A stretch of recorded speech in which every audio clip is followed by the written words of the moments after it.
Initiating System 1. So you don't like assault rifles, huh? You don't like the pull of a trigger and a whole bunch of lead flies out? Well, there's a good alternative.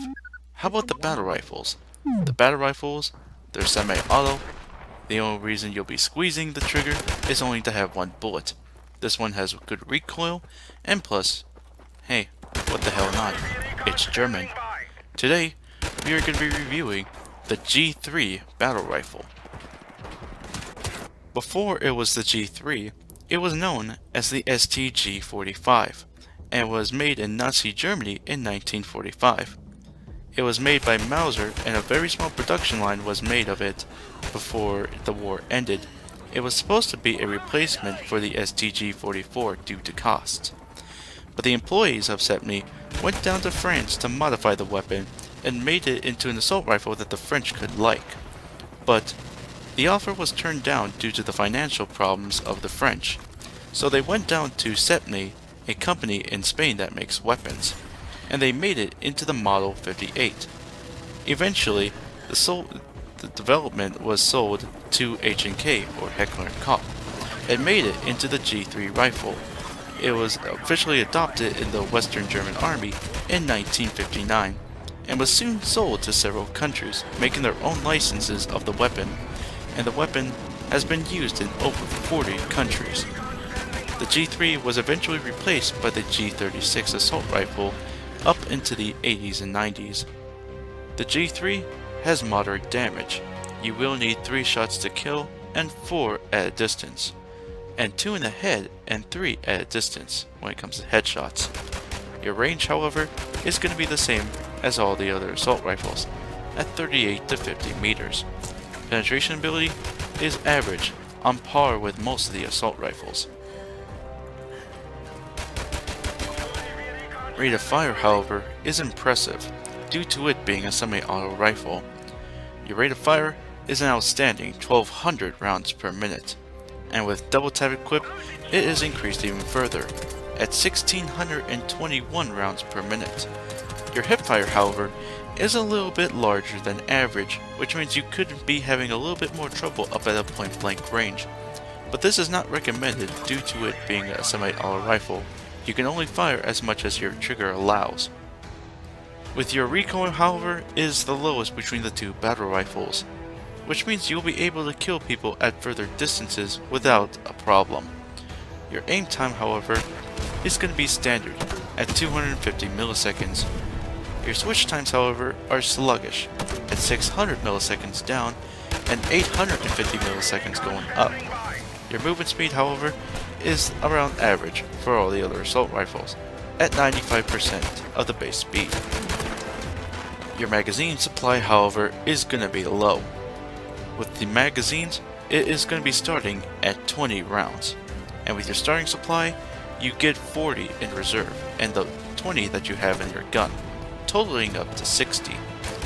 Your reloads, however, are going to be very slow as well, within the slowest within the assault rifle category, tied to the MP44.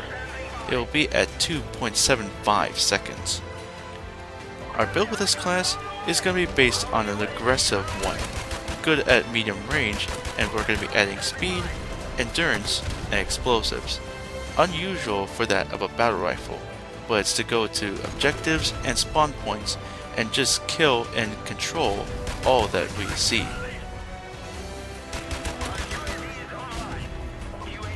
So for our recommended choice for an attachment, we are going to be using the infamous grenade launcher.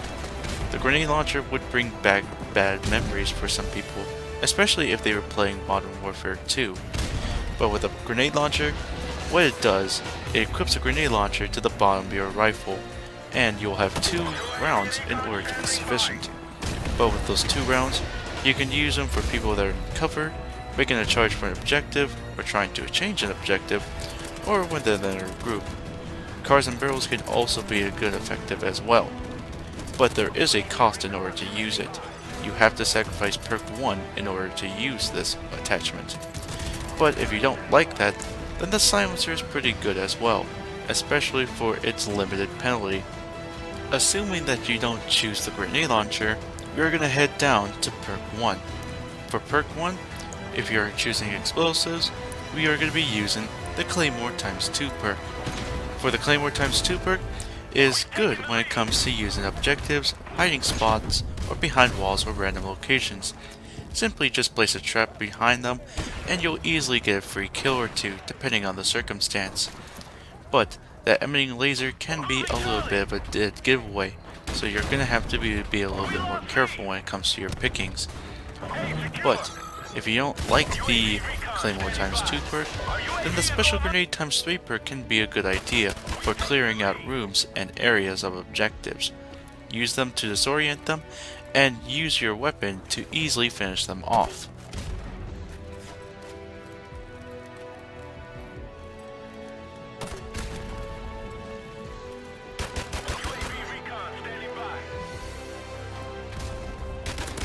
Nextly is Juggernaut.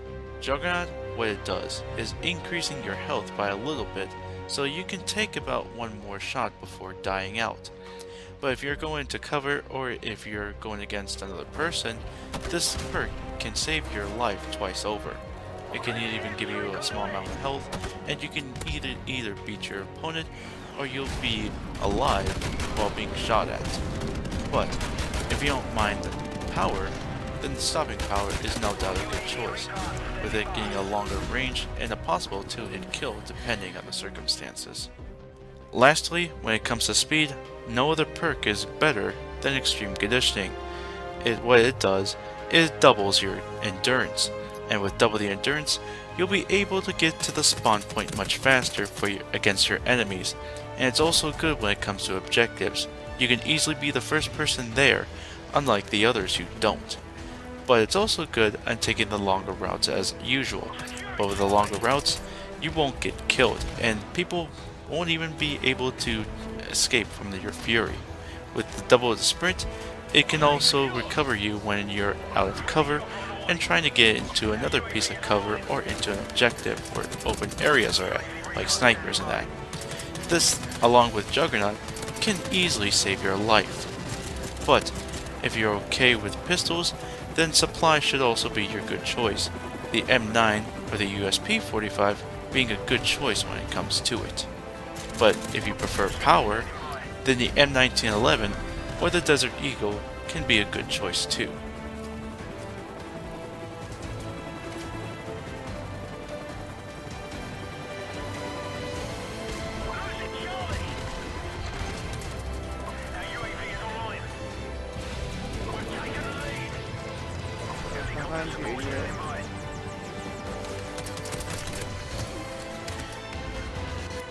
With it being a battle rifle, the G3 has awesome recoil.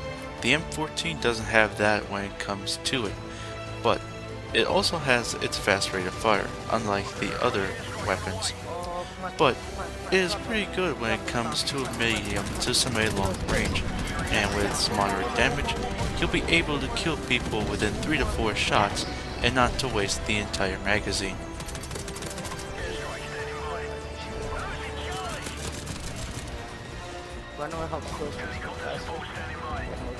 But like any other semi-auto weapon, it does demand good accuracy. Otherwise, this weapon can punish you over and over and over again. The weapon is also pretty bad when it comes to longer ranges. When it comes to the longer ranges, sniper rifles will be able to take you down with 1 shot compared to your 3 shots. And at close range, shotguns can easily swamp you down, and with faster rate of fires of that of the SMGs. And the rate of fire also depends on your trigger finger. It could be amazingly good or terrifyingly slow. So, this weapon can be pretty good when it comes to the medium range. Its good recoil is pretty good when it comes to passive tactics or aggressive tactics depending on your circumstances. The Germans always known how to make everything right. It's just like peanut butter and jelly. But equipped with the G3, you'll be able to beat down your enemies. Simple as Ein, Zwei, Drei. Thank you all very much for watching. Be sure to vote, rate, comment, subscribe, all that fun stuff. And be sure to look at my Facebook page down below, and my Twitter page down below as well. And for our next episode, we are going to be returning back to the SMGs, in which we are going to be reviewing the Mini Uzi. Until then, GalacticStorm saying, keep charging, bitches.